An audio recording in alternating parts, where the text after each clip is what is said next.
A very warm welcome to all the students of class 9. Myself Shivani. Today we are going to start chapter Why Do We Fall Ill? Students, in the previous video we have discussed that human being is a complex machine in which there are different organs which have different function, and if any function of the body is not being done properly by the organs, then the body becomes diseased. Then we have discussed the definition of health, that is, a healthy person is, or health is defined as when a person is completely physically, mentally and socially healthy. Okay, and absence of any of these factors will affect your health. Then we have discussed health and its failure, why the health is failed. There were many factors. Today we are going to discuss some more things about this chapter. Both personal as well as the community in which a person lives directly affects his health.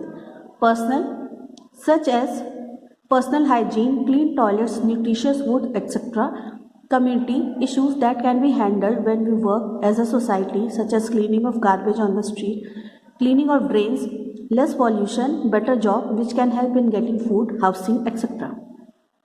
तो कैसे personal and community के factors जहाँ पे आप रहते हैं वो आपके हेल्थ को डायरेक्टली या इनडायरेक्टली कैसे अफेक्ट करते हैं. पर्सनल फैक्टर्स क्या क्या हो गए, जैसे अगर आप बहुत अनहाइजेनिक आपका रूटीन है, जैसे आप नहाते नहीं हैं, गंदे कपड़े पहनते हैं या गंदे सराउंडिंग में रहते हैं, या आप क्लीन टॉयलेट्स नहीं यूज़ करते, आप हेल्दी फूड नहीं खाते हैं, तो भी आपकी हेल्थ अफेक्ट होगी. कम्युनिटी क्या हो गई, मतलब अगर आप ऐसे सोसाइटी में रहते हो, ऐसी जगह आप मकान है आपका जहाँ पूरा सड़क पे आसपास कचरा फैला हुआ है, नालियाँ बह रही हैं, खूब पॉल्यूशन है, या फिर ऐसा जॉब है जो कि आपको अच्छा फूड नहीं दे सकता है, हाउसिंग नहीं दे सकता है, तो ये कम्युनिटी फैक्टर हो गया. और अगर आपके पास ये है कि अगर आप जहाँ रह रहे हो वहाँ बिल्कुल सफाई है, आपके घर के आस बिल्कुल पॉल्यूशन कम है, जॉब अच्छी है जिससे कि आप न्यूट्रिशियस फूड अफोर्ड कर सकते हो, तो ये क्या हो गया, ये कम्युनिटी फैक्टर्स हो गए. Personal and community issues both matter for health. तो हमारे लिए पर्सनल इश्यूज भी हैं और कम्युनिटी इश्यूज हैं जो दोनों ही हेल्थ को अफेक्ट कर सकते हैं. The health of all organisms will depend on their surrounding और देयर इन्वायरमेंट.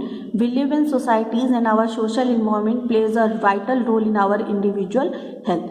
ठीक है, तो चाहे कोई भी लिविंग ऑर्गेनिज्म हो, वो जिस सराउंडिंग में रहता है वो सराउंडिंग उसको अफेक्ट करेगी, उस इंडिविजुअली उसके हेल्थ को. ठीक है, चाहे आप अगर आप किसी सोसाइटी में रह रहे हो, अभी मैंने बोला अगर सोसाइटी अच्छी नहीं है, बहुत पॉल्यूटेड है, बहुत नॉइज़ होता है, बहुत गंदगी है, तो इंडिविजुअली आप उस चीज़ से अफेक्ट होगे. Social equality and harmonious relationship among our population are necessary for the individual health. इसके अलावा सोशल इक्वालिटी, अब जैसे कि हम लोग ने स्टार्टिंग में पढ़ा था कि rich people can afford the health treatments, best से बेस्ट हेल्थ ट्रीटमेंट वो अफोर्ड कर सकते हैं, पुअर पीपल नहीं कर सकते. तो ये सोशल इक्वालिटी तो हुई नहीं, या फिर यह एक हारमोनियस रिलेशनशिप भी नहीं हुआ. अगर ऐसा होता तो हर एक इंडिविजुअल की हेल्थ में ये अच्छा रोल प्ले करता. Thus we can see that there is an overlap of personal and community issues of health. The health of a community depends upon the personal health of the various members of the community. तो अगर एक तरह से देखा जाए तो अगर personal health अच्छी है तो कम्युनिटी हेल्थ भी अच्छी होगी. तो ये एक ओवरलैपिंग है कि कम्युनिटी यानी कि समाज का हेल्थ, एक समाज कब हेल्दी रहेगा, जब आप हर एक पर्सन जो है वो हेल्दी लाइफ जिएगा.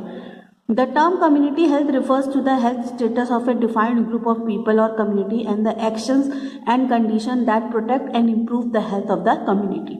तो आप community health को कैसे define कर सकते हो कि जो personal health है उस community के various members की जिस condition में वो रहते हैं और उस community की health कितनी अच्छी है, ये सारी चीज़ें क्या define करेंगी community health को. Community health comprises of maintaining, improving and protecting the health of entire community. The various ways to ensure better health for everyone and help build up a healthy community are. तो community health मतलब क्या है, जहाँ पे आप individual के बारे में ना सोचें, पूरी कम्युनिटी के बारे में सोचें. ठीक है, जैसे स्कूल क्या है, कम्युनिटी है जहाँ बच्चे हैं, टीचर्स हैं, मैनेजमेंट है, वर्कर्स हैं.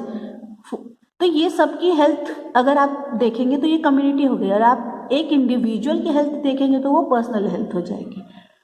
Public health services it involves following efforts. तो अगर आपको कम्युनिटी हेल्थ को बेटर करना है तो सबसे पहले आपको क्या चीज़ इंप्रूव करनी होगी? Public health services.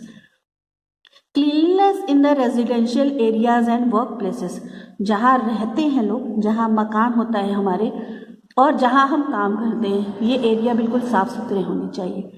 Provision of clean drinking water for the people, उस एरिया में, उस जगह में जहाँ भी वो लोग रहते हैं उनको साफ पीने योग्य पानी मिले।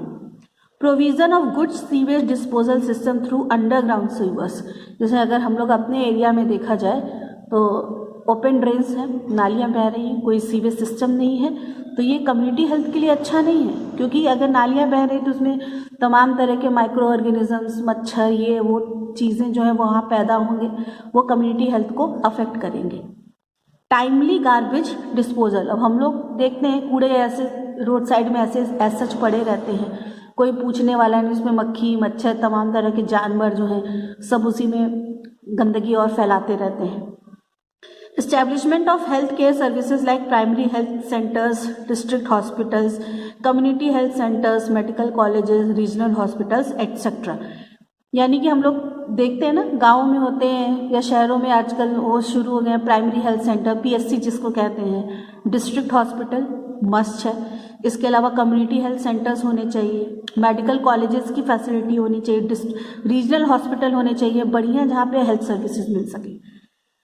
Provision of medical care to school going children and supply nutritious food and milk to them to keep off malnutrition, government school में मिलता है मिड डे मील, जहाँ पे बच्चों के पढ़ाई के साथ उनके पोषण का भी ख्याल रखा जाता है कि उनको दूध या अदर न्यूट्रिशियस फूड मिल सके, ताकि वो मेल न्यूट्रिशन का शिकार ना हो। जैसे कि हम देखते हैं कि कुछ बच्चे जिनको प्रॉपरली खाना नहीं मिलता है वो कमज़ोर हो जाते हैं दिमागी रूप से, शारीरिक रूप से।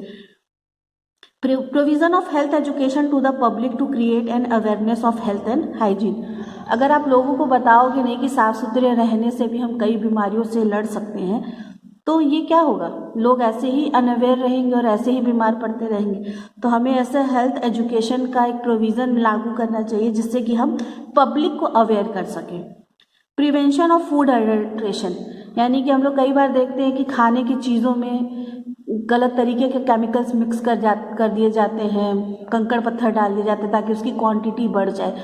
तो जब तक मिलावट नहीं रुकेगी तब भी लोगों की हेल्थ जो है वो अफेक्ट होती रहेगी। Prevention of breeding of harmful insects and paste, जो इंसेक्ट, जो कीड़े मकोड़े जो हैं जो लोगों को बीमार कर सकते हैं, ऐसे कीड़े मकोड़ों को हमें पैदा नहीं होने देना या उन्हें मल्टीप्लाई नहीं करने देना, अपना नंबर नहीं इंक्रीज देना है, तो हमें कुछ ना कुछ करके इनको मारना पड़ेगा। Control of pollution through the central and state pollution control boards, यानी कि हमें स्टेट वाइज और सेंट्रल लेवल पे पॉल्यूशन कंट्रोल बोर्ड्स बनाने पड़ेंगे ताकि वो पॉल्यूशन को कंट्रोल कर सकें। Administration of vaccinations against communicable disease like tuberculosis, diphtheria, whooping cough, tetanus, measles, hepatitis, cholera etc. Communicable disease क्या होते हैं अभी आगे हम लोग डिस्कस भी करेंगे, लेकिन कम्युनिकेबल डिजीज़ वो होते हैं जो एक से दूसरे को फैल सकता है। जैसे हम लोग कफिंग एंड स्नीजिंग होता है ना, हम लोग छींकते हैं या खांसते हैं, तो अगर सामने वाला पर्सन है वो इनहेल कर लेगा तो उसको भी हो जाएगा सर्दी जुकाम। तो ये सब क्या है, ये सब कम्युनिकेबल डिजीज़ हैं, जैसे कि टीबी हो गई, डिप्थीरिया हो गया, वूफिंग कफ हो गया, टेटनस हो गया, मीजल्स, हेपेटाइटिस, कोलेरा etc. तो इसके अगेंस्ट हमें क्या करना है, लोगों को वैक्सीन देना है। Provision of green open spaces in the form of parks, gardens and playground for the utility of the public, यानी कि ज़्यादा से ज़्यादा पब्लिक हेल्दी रहे उसके लिए हमें पार्क बनाना पड़ेगा, गार्डन बनाना पड़ेगा, प्लेग्राउंड बनाना पड़ेगा, ताकि लोग इन चीज़ों का इस्तेमाल कर सकें। Economic condition, to provide better employment opportunities for everyone and ensure a regular income for everybody, यानी कि हर इंसान को इक्वल, एक बराबर कमाने का मौका मिले, और हमें ये इंश्योर करना होगा कि उसकी इनकम भी रेगुलर हो। ऐसा नहीं, हम लोग बहुत लोग देखते हैं मजदूर वगैरह जो होते हैं, इन लोग 2-3 महीना काम किए फिर मोस्ट ऑफ द टाइम बिना काम के पड़े रहते हैं। तो इकोनॉमिक कंडीशन जब तक बेटर नहीं होगी तब तक personal and community health affect होती रहेगी. Social equality and harmony. We should be more involve socially and should not mistreat others और misuse resources that are made for all.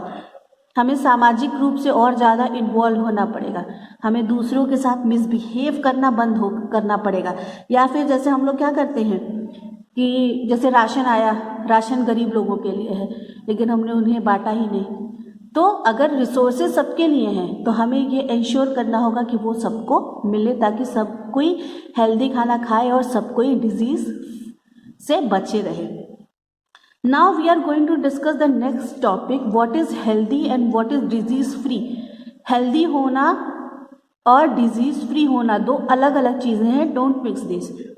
Healthy is a state wherein a person is fit and fine from all aspects, including all his physical, mental, psychological and emotional state.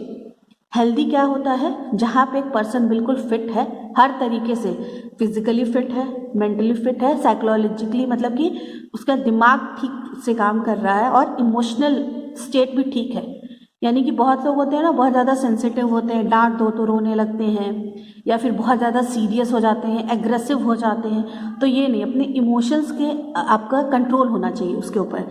Being healthy refers to being free from any disease, but being disease free does not refer to be healthy. That is a person who is disease free does not have any disease but they might not be stable from inside or mentally as that of a healthy person. Healthy person हम किसको कहते हैं? जिसको कोई बीमारी नहीं है. लेकिन डिजीज फ्री मतलब होने का मतलब ये नहीं है कि अगर मैं कह दूं कि इंडिविजुअल एक्स जो है वो डिजीज फ्री है, इसका मतलब ये नहीं कि वो हेल्दी है. अगर एक पर्सन को बीमारी नहीं है तो हो सकता है कि वो मेंटली अंदर से स्टेबल ना हो, यानी उसका दिमाग एक जगह कंसंट्रेट ना करता हो सकता है वो सोशली उतना हेल्दी ना हो. तो अभी डिजीज फ्री पर्सन को आप कभी भी हेल्दी पर्सन नहीं कह सकते. Healthy person can be disease free but disease free person can not be healthy. So we can be in poor health without having any symptoms of an identifiable disease. यानी कि आप poor health condition में हो सकते हो सकता है आप सोशली जो है वो अनहेल्दी हो सकता है आप मेंटली अनहेल्दी हो.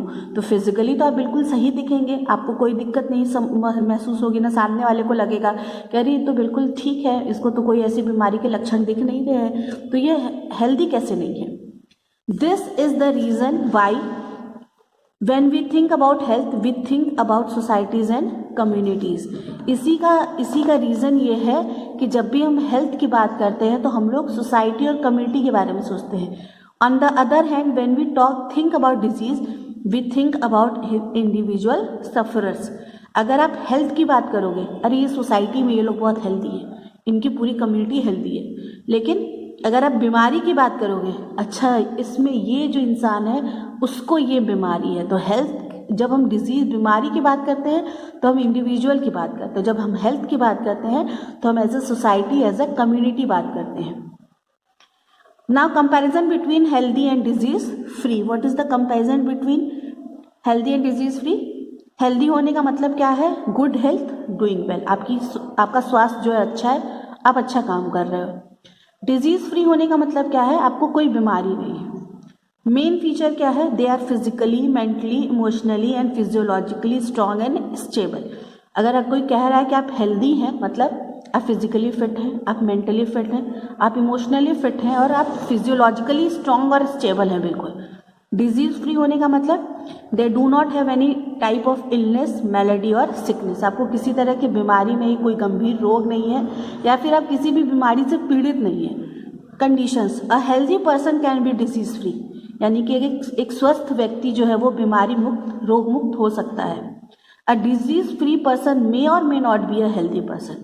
तो जो अगर डिजीज फ्री है, अगर उसको मान लीजिए अब किसी को कोई कैंसर नहीं है, किसी को कोई मलेरिया नहीं है, तो इसका मतलब वो नहीं कि वो हेल्दी है. हो सकता है उसको मेंटली कोई प्रॉब्लम हो सकता है वो सोशली कोई प्रॉब्लम हो. तो डिजीज पर्सन हेल्दी हो भी सकता है और नहीं भी हो सकता. Disease free person. Individuals being healthy are generally active and stable in behaviour. तो हेल्दी होने की निशानी क्या है? कि जो भी पर्सन जिसको हम कहते हैं कि ये तो बड़ा हेल्दी है, वो ज़्यादातर एक्टिव रहता है लेकिन अपने बिहेवियर में स्टेबल रहता है। मतलब बहुत ज़्यादा ना एंशियस होगा, ना एंग्जाइटी उसको होगी, ना बहुत ज़्यादा नर्वस होगा, वो बिल्कुल कूल एंड काम एंड कंपोज रहेगा। इंडिविजुअल्स मे और मे नॉट बी एक्टिव और स्टेबल इन बिहेवियर। अगर वो मेंटली मान लीजिए बीमार है, सोशली बीमार है, मतलब जैसे सोशली बहुत ज़्यादा इंटरेक्ट नहीं कर रहा है किसी से, तो वो जब सोशली इंटरेक्ट ही नहीं करेगा तो वो स्टेबल हो भी सकता है, नहीं भी हो सकता है, एक्टिव हो भी सकता है और नहीं भी हो सकता। So this is it for today. In the next video we will discuss some more topics of the chapter. Till then stay home, take care, stay home, stay safe.